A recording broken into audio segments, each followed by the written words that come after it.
Hey, my name is Johnny McNeil and welcome to the Worship Central Vocal Tutorials.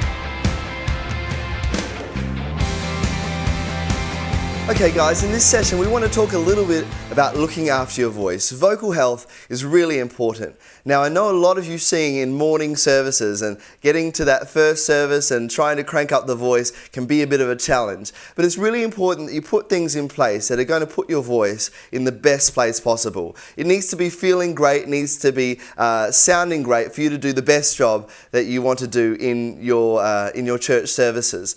Okay, so here's a couple of little tips on keeping your voice really healthy. Firstly, hydration. Drink lots of water. It sounds really simple, I know, but really you need to be getting a lot of fluid into your body to start hydrating those vocal cords. They basically sit in our larynx just here, and they're covered. The vocal cords are covered in mucus.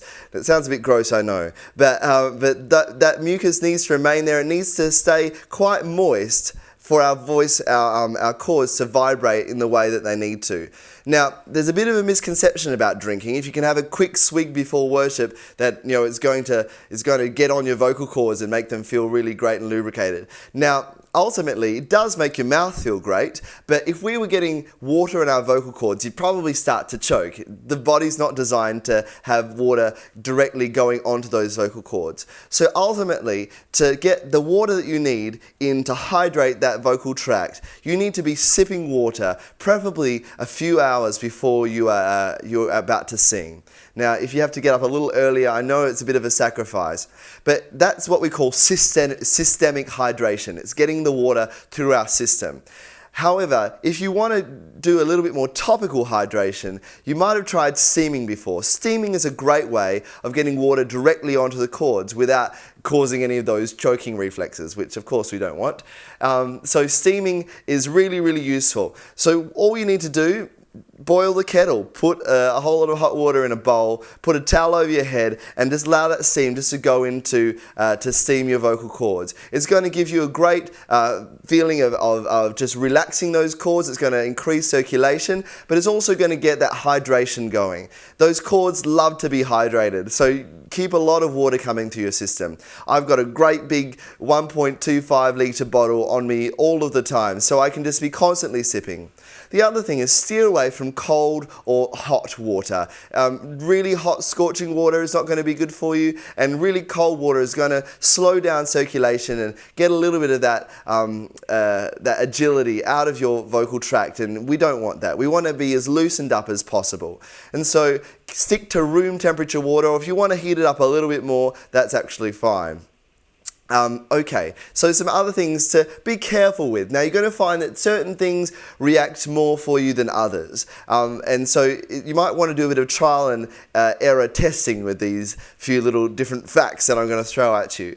But beware of caffeine. Caffeine is known scientifically to tension the vocal cords and to give you a little bit less of the agility that you're trying to get when you're singing. And so what you want to do, and that might be not the case with everyone, our bodies are all different, so we have different reactions to different things, but beware of things like lots of cups of tea, or caffeinated tea at least, and beware of coffee as well. It might be fine for you, but however, just have a look at it in your diet and see if it is actually having an effect on your vocal cords. It might be getting in the way. The other thing is try to avoid really dry air-conditioned rooms. Now, I know this is not always possible. A lot of you probably work in air-conditioned environments, but just know that the air conditioning is serving to take a lot of the moisture out of the air. And so you're going to be in a position where you're breathing in lots and lots of dry air, which is not as fantastic for the vocal cords. One last thing for today's session, and that's watching your tone quality, that it's not too breathy.